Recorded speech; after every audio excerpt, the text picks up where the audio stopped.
In June 2025, the Middle East erupted as Iran and Israel plunged into open war.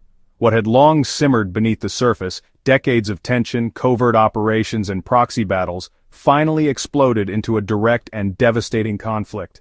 The world awoke to headlines that seemed almost unimaginable as two of the region's most powerful nations openly exchanged fire. Sirens blared in Tel Aviv and Tehran, the night sky lit by missile trails and explosions. Residents scrambled for cover as the familiar sounds of daily life were replaced by the terrifying wail of alarms and the thunder of distant blasts.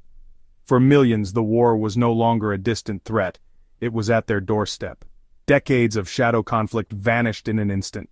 This was no longer a proxy war, but a direct clash between two regional powers. Armies mobilized overnight, and the streets filled with soldiers and military vehicles. The world watched as the fragile balance of power in the Middle East shattered. The world watched in shock as missiles struck cities and airstrikes pounded military and nuclear sites. The scale and intensity of the attacks were unlike anything seen in the region for decades, with both sides unleashing their most advanced weaponry in a bid to cripple the other's capabilities. Iran targeted Israeli population centers with ballistic missiles and drones. The skies above Israel filled with the roar of incoming projectiles as air defense systems struggled to intercept the relentless barrage. Civilian neighborhoods, once considered safe, became front lines in a war that spared no one. Israel retaliated with deep strikes into Iran, hitting command centers and nuclear facilities. Fighter jets streaked across the night sky, targeting sites deep within Iranian territory. The message was clear: no target was out of reach, and the stakes had never been higher. The violence escalated rapidly, with each attack fueling a cycle of retaliation. Every strike was answered with another, as both nations refused to back down. The region teetered on the edge of a wider catastrophe, with the possibility of escalation looming over every decision. Civilians on both sides huddled in shelters, hospitals overflowed, and entire neighborhoods were reduced to rubble. Families were torn apart, and the humanitarian crisis deepened by the hour. Emergency responders worked tirelessly, but the scale of destruction overwhelmed even the most prepared cities. The international community's pleas for restraint were drowned out by the roar of war. Emergency meetings were convened and protests erupted in cities around the globe, but diplomatic efforts struggled to keep pace with the speed of the conflict. The conflict threatened to draw in neighboring states and global powers, risking a regional catastrophe. Military convoys moved toward borders, and alliances were tested as the world braced for the possibility of an even larger war. The question was no longer if the war would worsen, but how much devastation lay ahead. With every passing hour, the cost in lives and infrastructure mounted, and the sense of uncertainty deepened.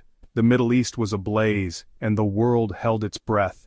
Across continents, people watched in horror, hoping for a ceasefire that seemed increasingly out of reach. The unthinkable had become reality. The region was on fire, and the consequences would echo far beyond its borders. The roots of this war stretch back to 1979, a year that would forever alter the Middle East's political landscape. When Iran's Islamic Revolution toppled the Shah, it sent shockwaves through the region and beyond. The rise of Ayatollah Khomeini marked the birth of a new theocratic regime, one that rejected Western influence and sought to export its revolutionary ideals. Before 1979, Iran and Israel had maintained pragmatic ties, cooperating on trade, intelligence, and security. But after the revolution, everything changed. Tehran's new leaders branded Israel the Little Satan, a symbol of everything they opposed.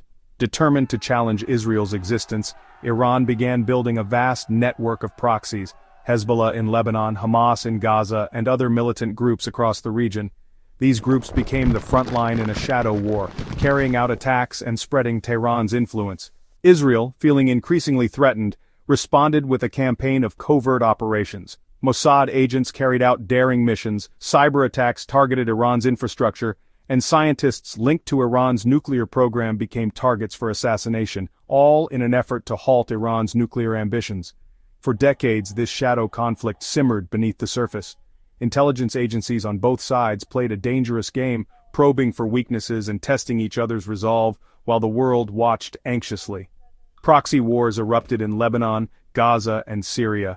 Deniable strikes and clandestine operations kept the rivalry contained, but never truly resolved. Each escalation brought the region closer to the brink. As Iran's nuclear program advanced, international concern grew, protests erupted in Tehran, and the world debated how to respond. The old balance of power began to crumble under the weight of new ambitions and old grudges. The shadow war could no longer contain the animosity. Skirmishes and sabotage gave way to open threats and direct confrontation. The stage was set for open conflict, as both sides mobilized for what could become a devastating war. Decades of hostility, suspicion, and violence had finally boiled over, igniting a crisis with global implications. The region's fragile peace was shattered, leaving ordinary people to bear the brunt of the violence and uncertainty. As the world watched in alarm, leaders scrambled to respond. The consequences of this long history of hostility were now impossible to ignore. June 2025 marked a turning point in the Middle East, as tensions that had simmered for years finally erupted into open warfare. The escalation was rapid, brutal, and relentless, catching millions off guard and shattering any sense of normalcy. Iran unleashed a barrage of missiles and drones at Israel, launching wave after wave in a coordinated assault. The night skies were lit up by streaks of fire, and the sound of explosions echoed across cities, leaving residents in a state of panic and disbelief. Israel's advanced air defense systems managed to intercept many of the incoming threats, but not all. Some missiles broke through, striking urban centers and causing widespread terror, destruction, and loss of life. Emergency responders raced against time to save the wounded amid chaos. In response, Israel launched a powerful counter-offensive. Warplanes roared into the night, flying deep into Iranian territory on dangerous missions, determined to cripple Iran's military capabilities and send a clear message. Israeli strikes targeted key military headquarters, missile production facilities, and even nuclear sites, aiming to disrupt Iran's ability to continue its assault. The scale of destruction was immense, with entire complexes reduced to rubble.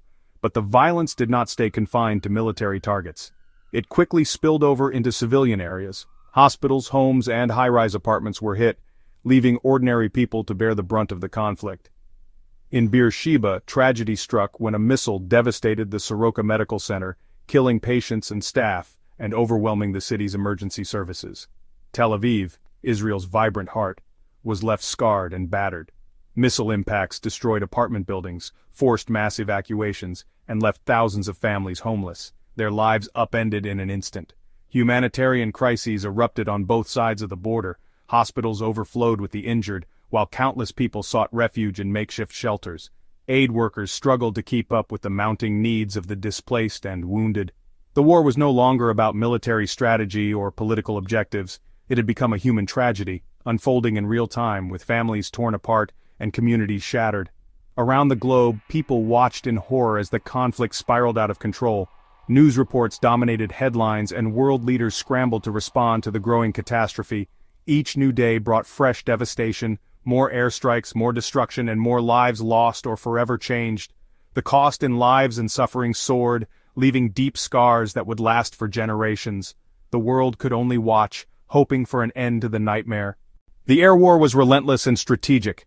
Israel's Air Force struck deep, targeting Iran's nuclear facilities at Natanz and Khandab, claiming to set back the program by years. Command centers, weapons plants, and air defenses were systematically destroyed. The death of a senior Quds Force commander-in-chief dealt a blow to Iran's regional operations. Iran, in turn, demonstrated its missile power, striking Israeli cities and critical infrastructure.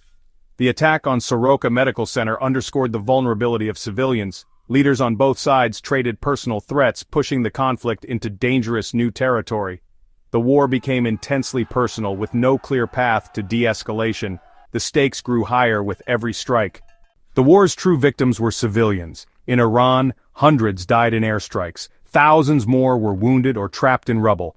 Israel faced relentless missile barrages, dozens killed, thousands injured, and over 5,000 left homeless.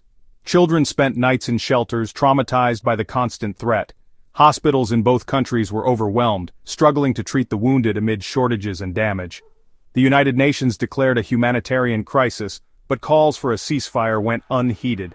Foreign nationals scrambled to evacuate as airports closed and chaos spread. The conflict created a vortex of instability, trapping millions in fear and uncertainty. The human cost mounted daily. War had made refugees of ordinary people in their own homelands. The suffering was immeasurable. As the war raged, diplomacy faltered. The UN Security Council met in vain. Global calls for a ceasefire were ignored. Nuclear talks in Geneva collapsed as Iran refused to negotiate under fire. The United States, Israel's key ally, projected indecision, issuing ultimatums but wary of direct intervention. American military forces repositioned, preparing for any scenario. Aircraft carriers and bases in the region went on high alert. Allies and adversaries alike waited for Washington's next move. The world teetered between hope for diplomacy and fear of escalation. Old frameworks had crumbled under the weight of war. The risk of a wider conflict loomed. The Iran-Israel war sent shockwaves across the Middle East. Iran's proxies, Hezbollah, the Houthis, and militias in Iraq and Syria faced a fateful choice: join the fight or stand aside. Hezbollah, with its vast rocket arsenal, was on high alert. Its entry could open a devastating second front. Israel warned, any escalation would bring massive retaliation. In Yemen, the Houthis threatened global shipping lanes, while militias in Iraq and Syria menaced U.S. forces. The region was a powder keg with every group on edge. A single misstep could ignite a multi-front war. The conflict threatened to engulf the entire Middle East. The stakes had never been higher. The war's most terrifying aspect was its nuclear undertone. Israeli strikes on Iranian nuclear sites crossed a dangerous threshold. Israel insisted it was preventing Iran from acquiring a bomb. U.S. intelligence disagreed, seeing no imminent weapon. The Fordow facility, buried deep in a mountain, remained untouched. Its destruction would require U.S. bunker busters. Any move against Fordow could force America's hand and escalate the war dramatically. Iran, facing existential threat, might target Israel's own nuclear facility at Dimona. Such an attack could trigger a radiological disaster of unimaginable scale. The conflict teetered on the edge of nuclear catastrophe. Every decision risked spiraling into global disaster. The world watched, fearing the worst. As June 2025 ends, the Middle East stands at a crossroads. The war has shattered old paradigms, replacing shadow conflict with open devastation. The risk of further escalation against Fordow or by unleashing Hezbollah remains dangerously real. Diplomatic efforts have failed. Only immense international pressure might avert catastrophe. Leaders must look beyond revenge or face mutual ruin. The Iran-Israel war is a grim warning. Decades of unresolved hostility can ignite a disaster with global consequences. The world hopes for reason to prevail before the region plunges into the abyss. The future hangs in the balance.